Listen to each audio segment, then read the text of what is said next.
Title: The Shard of Nithyrus. Part 1: The Exile's Return.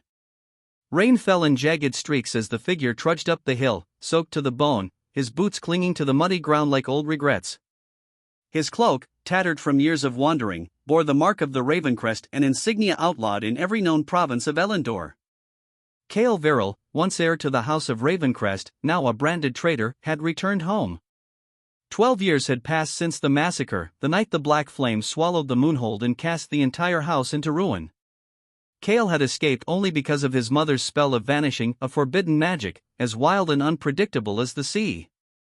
The memory still haunted him, her bloodied hands forming sigils mid-air, the arcane symbols glowing red as the palace collapsed behind her. He had not seen her since. Now, the Valley of Eldwyn spread below him like a secret waiting to be unearthed. It hadn't changed much, the towering obsidian trees of the Arkenwood, the mists curling over the ruins of his family's fortress, and in the distance, the flickering lights of the village of Morin's Hollow. A black hawk screeched above him, circling thrice before vanishing into the storm clouds. Chaol felt the old pull of fate stir in his veins. He tightened the leather straps of his gauntlet, checked the twin blades at his side, and descended. In Morin's Hollow, the whispers began even before Chaol stepped into the tavern. A ghost walks, he bears the mark, Viril's blood. The innkeeper, a stout woman named Brinna, narrowed her eyes but said nothing. She poured Chaol a mug of cider and placed it in front of him. "I don't want trouble," she muttered. "You'll have none from me," Chaol replied. "Just answers." Brinna glanced around before leaning closer. "Then you should go see the Mad Seer. Up in the Weeping Pines. She's the only one who speaks of Ravencrest without spitting." Chaol nodded, left a gold coin on the counter, twice the cost, and left. Outside, the wind howled like a creature in pain. The Weeping Pines had earned their name from the perpetual drizzle that shrouded them, making the trees look like they were forever weeping. Deep inside, nestled between two gnarled roots, Chaol found her. The Mad Seer. She wore a veil of crow feathers and her eyes, one silver, one black, gleamed in the darkness. "I've been waiting," she rasped. Chaol knelt. "Then you know why I'm here. The shard. You seek it." He blinked. "The what?" The seer raised a hand and in her palm floated a vision, an obsidian crystal, pulsing with a dark light, embedded in the ruins of Moonhold. "The Shard of Nithyrus. Your mother died protecting it. Your blood calls to it. And so does the shadow." Chaol's blood froze. He had dreamed of the shadow, something ancient, formless, and hungry. The seer hissed, "The shadow awakens. And only the last Ravencrest can bind it again." Chaol stood. "Then I'll find the shard." "And if it consumes you," she asked. "Then I'll take it with me into the abyss." Part 2: Into the Moonhold. Chaol journeyed beneath grey skies and wind-scoured cliffs.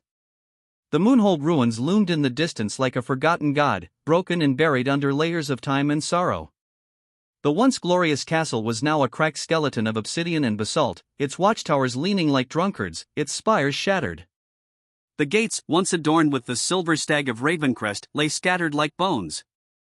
He stepped inside, boots crunching on black gravel. The air was thick with ash and memory. Chaol descended into the keep, torch in hand. Strange whispers echoed through the corridors, like voices caught between dimensions.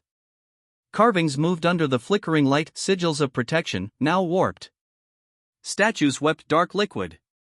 The past clung to these stones. He approached the grand hall. There, frozen in place by crystallized magic, stood a battalion of his ancestors, Knights of Ravencrest, locked in time since the Night of Shadows. Their eyes followed him, empty and cold. At the end of the hall, beneath the fallen chandelier, lay the Shard of Nithyrus. It was not large, no bigger than a man's forearm, but it pulsed with a power Chaol could feel in his marrow. Dark tendrils of energy snaked across the floor around it. The moment he stepped closer, the shadows stirred. A form emerged. The shadow. It was not a creature, but the absence of all things. It moved like smoke and screamed like wind through a grave. It took shape, a warped mockery of his father, a blade in one hand and a void where a heart should be. "You have returned," it hissed. And so the blood calls the shard. Chaol unsheathed his twin blades. I am the last Ravencrest. I will end what you began. The battle was not one of sword and skill alone. Each strike against the shadow drew not blood, but memory. It showed him his mother dying, again and again. His friends falling. His people burning. Chaol fought through it, slashing through guilt, cleaving through grief. He reached the shard and drove both blades into the ground beside it. I do not fear you, he growled. The shard pulsed once and accepted him. Light exploded from within. Part 3, The Heart of Shadows.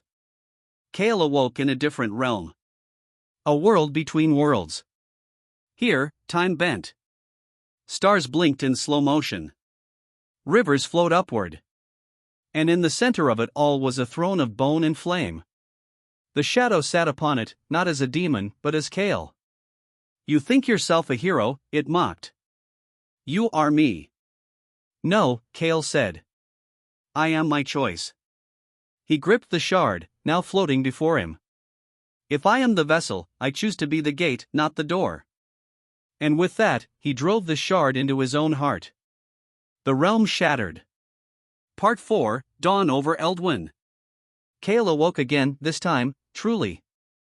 The moonhold stood restored. The trees of Arkenwood bloomed. Villagers from Morin's Hollow gathered at the gates, whispering. Chaol stood atop the battlements, alive, the shard embedded in his chest, now a crystal of light.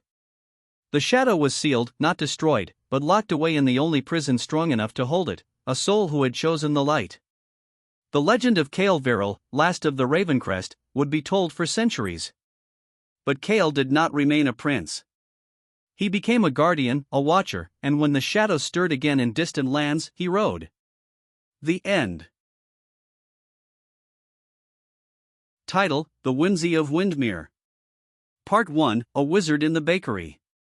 In the cheerful town of Windermere, where the rooftops looked like frosted cakes and the cobblestone paths giggled when stepped on, lived a wizard who didn't quite fit the mold. Master Thistlewhip wasn't the kind of sorcerer who summoned storms or battled dragons. He baked. And not just any baking, his sourdough could sing lullabies. His croissants could pirouette. His blueberry tarts? They giggled if you tickled the crust. Magic is sweeter when it rises, he often said.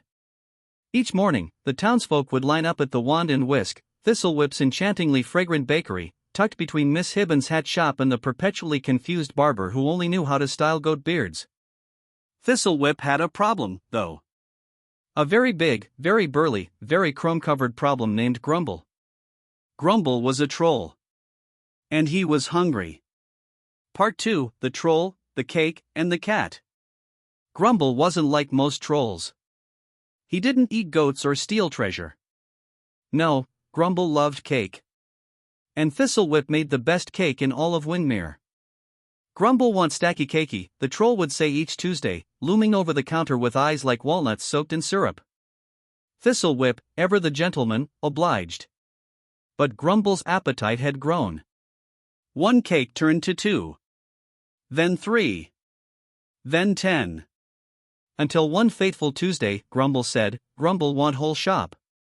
No, no, no, said Thistlewhip, wagging a sugar-dusted finger. You'll have a stomach explosion. But Grumble didn't listen. He stomped. He pouted. He cried icing.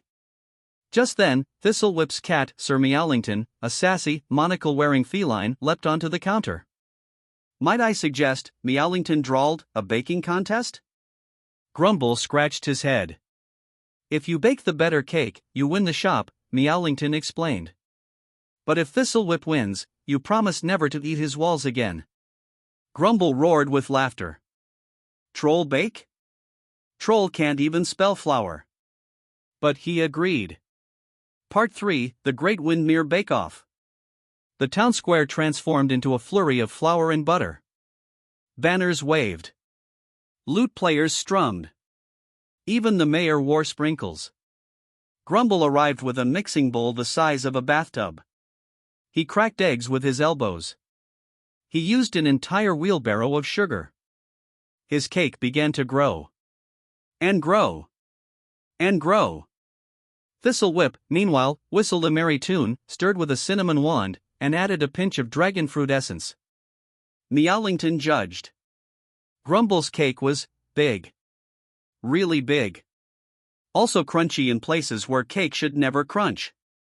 Thistlewhip's cake, however, sang. It sang a lullaby so sweet, half the town fell asleep with smiles on their faces. "Winner, Thistlewhip," announced Meowlington, holding up a cherry.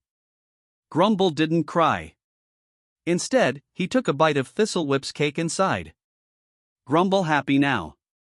He hugged the wizard, and 6 lampposts bent sideways. Part 4, The Bakery That Flew. In the weeks that followed, Windmere flourished. Grumble joined the bakery staff, earning a hat and an apron that read Crumb Patrol. He learned to pipe icing, whistle while kneading dough, and most importantly, not eat the kitchen. Thistlewhip had one final surprise. On the eve of the Sugar Solstice Festival, he enchanted the bakery itself. With a poof, the wand and whisk sprouted peppermint wings and soared above the town, sprinkling powdered sugar like snow. "Now," said Thistlewhip with a wink, "we can deliver pastries anywhere." Windmere erupted in applause. And as the bakery sailed into the evening sky, with Grumble waving flour-covered hands and Meowlington sipping tea on the roof, the town of Windmere dreamed of marshmallow moons and pudding planets. Because in Windmere, anything was possible as long as it was baked with love. The end.